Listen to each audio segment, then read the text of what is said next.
बहुत समय पहले की बात है। हिमालय की गहरी वादियों में एक प्रसिद्ध मठ था। वहाँ एक वृद्ध संत रहते थे।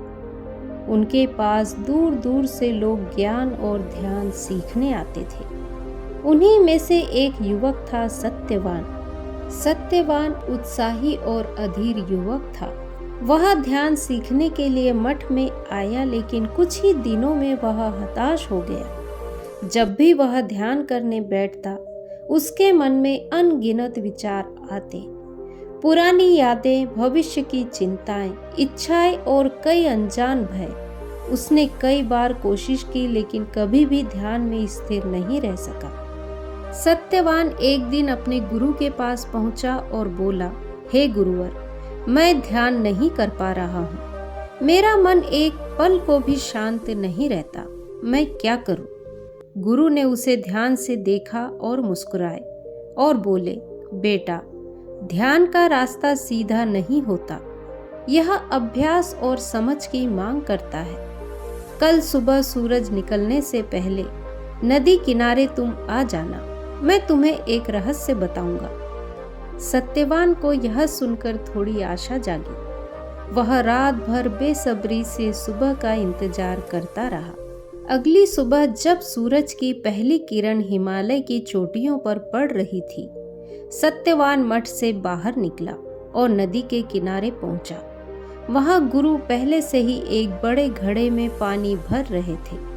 गुरु ने सत्यवान से कहा, यह घड़ा लो और इसे पहाड़ी की चोटी तक लेकर जाओ, लेकिन ध्यान रखना, पानी की एक भी बूंद नीचे नहीं गिरनी चाहिए।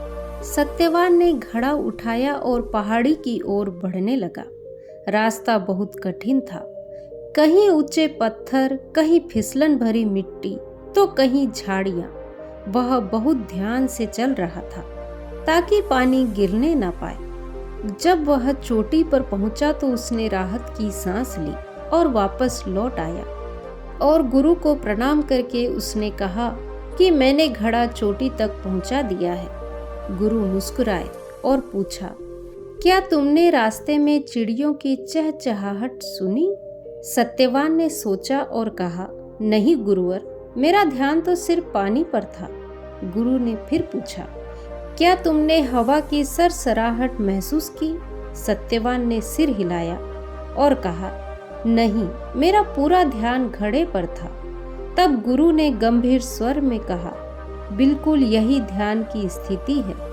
जब तुम्हारा पूरा ध्यान केवल एक चीज पर होता है तो सब गायब हो जाता है। जब तुम ध्यान में बैठो तो केवल अपनी सांसों पर ध्यान दो, उसी तरह जैसे इस पानी पर दिया था। धीरे धीरे बाकी के विचार खुद ही गायब हो जाएंगे। सत्यवान को यह बात गहराई से समझ में आ गई। उसने उसी दिन से रोज ध्यान का अभ्यास करना शुरू कर दिया।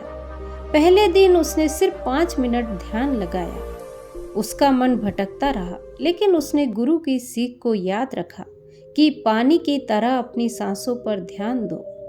दूसरे दिन उसने 10 मिनट ध्यान किया और फिर 15 मिनट। कुछ हफ्तों बाद उसका मन शांत होने लगा। अब उसे विचारों की भीड़ परेशान नहीं करती थी। वह उन्हें आते जाते देखता, लेकिन उन पर ध्यान नहीं देता। कुछ महीनों बाद वह गहरे ध्यान में जाने लगा। अब उसे एहसास हुआ कि ध्यान सिर्फ बैठने की प्रक्रिया नहीं, बल्कि पूर्ण समर्पण है।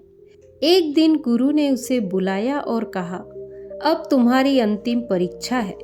सत्यवान को एक दीपक दिया गया और कहा गया, इसे लेकर मठ के चारों ओर घूमो, लेकिन ध्यान रखना कि इसकी लौ बुझनी नहीं चाहिए। सत्यवान बहुत ध्यान से दीपक लेकर चलने लगा। जैसे जैसे वह चलता गया, उसकी एकाग्रता गहरी होती गई। हवा चल रही थी, लेकिन उसने लौ पर पूरा ध्यान बनाए रखा। जब वह वापस लौटा तो गुरु ने पूछा, कैसा लगा?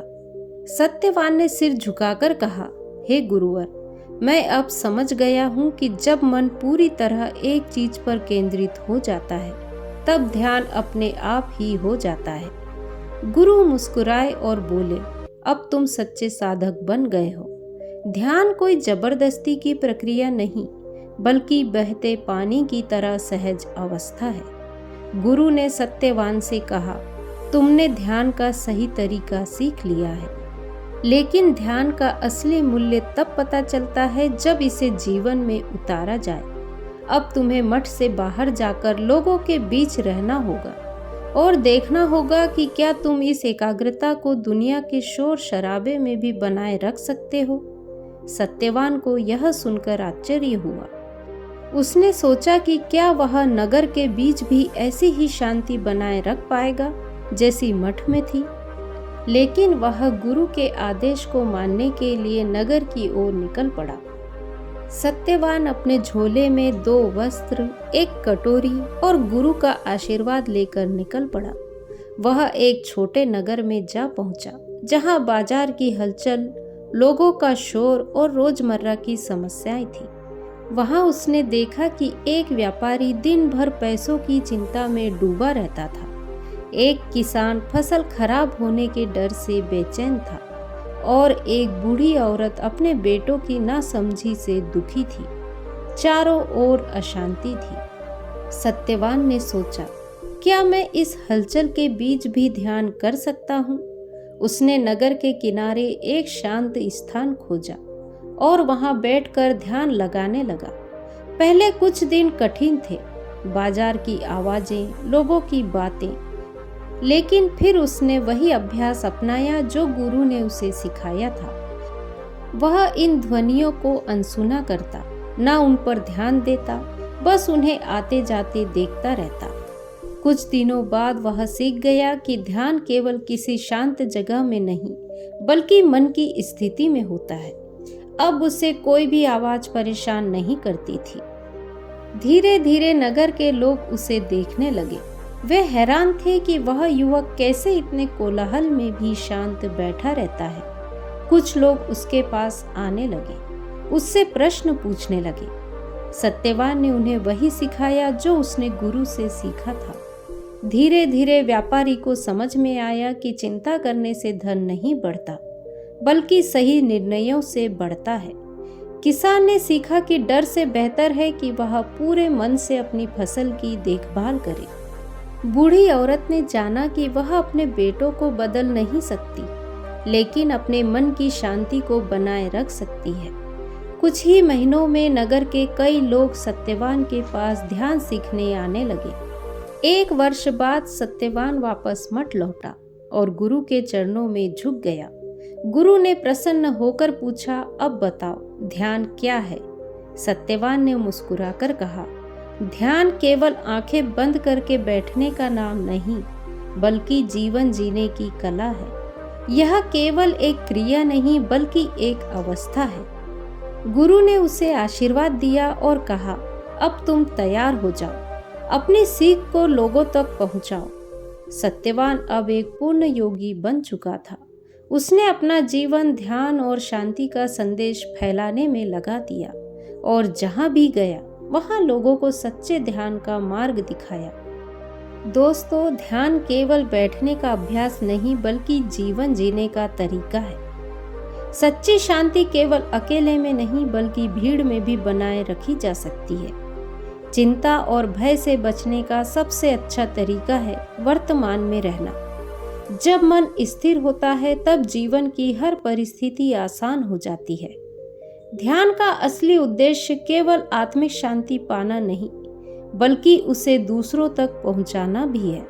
अब जब भी आपको ध्यान कठिन लगे तो इस कहानी को याद करें। ध्यान केवल बैठने की चीज नहीं, बल्कि बहते जल की तरह सहज अवस्था है। इसे जीवन का हिस्सा बनाएं और देखें कि कैसे हर परिस्थिति में मन शांत रहने लगता है। तो दोस्तों, आज की कहानी यदि आपको पसंद आई हो तो वीडियो को लाइक, शेयर, कमेंट करें और चैनल को सब्सक्राइब करें। नमो बुद्धाय।